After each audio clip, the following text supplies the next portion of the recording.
ತಮಗಿರೋ ಮಾಹಿತಿ ಪ್ರಕಾರ ಈಗ ಪ್ರತಿಯೊಂದರಲ್ಲೂ ಫಿಕ್ಸ್ ಆಗೋಗಿದೆಯಲ್ಲ. 60 ಅವರ ಪಕ್ಷದ ಗುತ್ತಿಗೆದಾರರೇ ತುಮಕೂರಿನ ಯಾವುದೋ ಒಂದು ಅಸೋಸಿಯೇಷನ್ ಅವ್ರ ಪಕ್ಷದ ಕಾರ್ಯಕರ್ತರೆ 60% ದಾಟಿದೆ. ಅವರೇ ಎಷ್ಟೋ ಪರವಾಗಿರಲಿಲ್ಲ ಅಂತೇಳಿ ಹಿಂದಿನ ಸರ್ಕಾರದ ಬಗ್ಗೆ ಕಾಂಗ್ರೆಸ್ನ ಗುತ್ತಿಗೆದಾರರೇ ಸರ್ಟಿಫಿಕೇಟ್ ಕೊಡ್ತಾವ್ರೆ.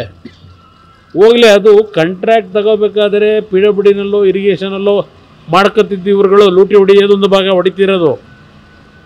ಈಗ ಮನೆ ಹಂಚಿಕೆ ಮಾಡಬೇಕಾದ್ರೂ ದುಡ್ಡು ಕೊಡಬೇಕಂತೆ. ಹಿಂದೆ ಯಾವನೋ PDO ಗಿಡಿಒ ತಗೊಳ್ಳೋನು 1,20,000 ರೂಪಾಯಿಗೆ ಕಮಿಷನ್ ಅಲ್ಲಿ ಆ ಹಳ್ಳಿ ಆ PDO ಇವರನ್ನು ತಗೊಳ್ಳೋನು.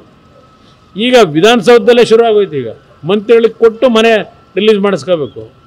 ಇನ್ನು ಹಲವಾರು ಇಲಾಖೆಯಲ್ಲಿ ದುಡ್ಡು ತರಬೇಕಾದ್ರೆ ಮೊದಲು ಪರ್ಸೆಂಟೇಜು ಮಂತ್ರಿ ಕೊಟ್ಟು ಆಮೇಲೆ ದುಡ್ಡು ರಿಲೀಸ್ ಆಗಬೇಕು. ಪ್ರತಿ ಇಲಾಖೆಯಲ್ಲಿ ಫಿಕ್ಸ್ ಮಾಡ್ಕೊಂಡಿದ್ದೀರಿ. ಜಗಜ್ಜಾಹಿರ ಇದು ಎಲ್ಲಿದೆ? ಕುಮಾರಸ್ವಾಮಿ ಕಾಲದಲ್ಲಿ ಮಾಡ್ತಿರೋ ಅದಕ್ಕಿದೆ ಹೇಳ್ತಾರೆ, ಇದು ಹೇಳ್ತವೆ. ಮಾನ ಮರ್ಯಾದೆ ಇದೆ ಅವರಿಗೆ. ದುಡ್ಡು ತಿನ್ನೋಕ್ಕೂ ಒಂದು ಇತಿಮಿತಿ ಬೇಡ, ಇತಿಮಿತಿ ಬೇಡ. ಇದಕ್ಕೆ ಅಧಿಕಾರಿಗಳು ಎಲ್ಲಿಂದ ಕೆಲಸ ಮಾಡ್ತಾರೆ? ಈ ಥರ ಆಗೋದ್ರೆ ಯಾತಕ್ಕೆ ಆತ್ಮಹತ್ಯೆಗಳು ನಡೀತವೆ? ರೈತರ ಆತ್ಮಹತ್ಯೆ ನೋಡ್ತಾ ಇದ್ದು. ಇವತ್ತು ಪ್ರತಿನಿತ್ಯ ಸರ್ಕಾರಿ ನೌಕರರು ಆತ್ಮಹತ್ಯೆ, ಕಾಂಟ್ರಾಕ್ಟರ್ಗಳು ಆತ್ಮಹತ್ಯೆ. ಈ ಪರಿಸ್ಥಿತಿ ತಂದಿಟ್ಕೊಂಡಿದ್ದೀರಿ. ಒಂದು ಅಡ್ಮಿನಿಸ್ಟ್ರೇಷನ್ ಇದೆಯಾ ರಾಜ್ಯದಲ್ಲಿ? ಸತ್ಯಮೇವ ಜಯತೆ. ಅಯ್ಯೋ ರಾಮ, ಏನು ಸತ್ಯಮೇವ ಜಯತೆ ಸಿದ್ದರಾಮಯ್ಯನವರೇ? ಹೊರಗಡೆ ನೀವು ಹೇಳೋದಕ್ಕೂ ನಿಮ್ಮ ಆತ್ಮಕ್ಕೆ ಒಂದು ಉತ್ತರ ಕೊಟ್ಟುಕೊಳ್ಳಿ. ನೀವು ಯಾವ ಸತ್ಯಮೇವ ಜಯತೆ ಸತ್ಯಮೇವ ಜಯತೆ ಅಂತ ಹೇಳ್ಕೊಂಡು ಅಡ್ವರ್ಟೈಸ್ಮೆಂಟಲ್ಲೂ ಏನು ಪಾಪ ಹಾಕ್ತೀರಿ.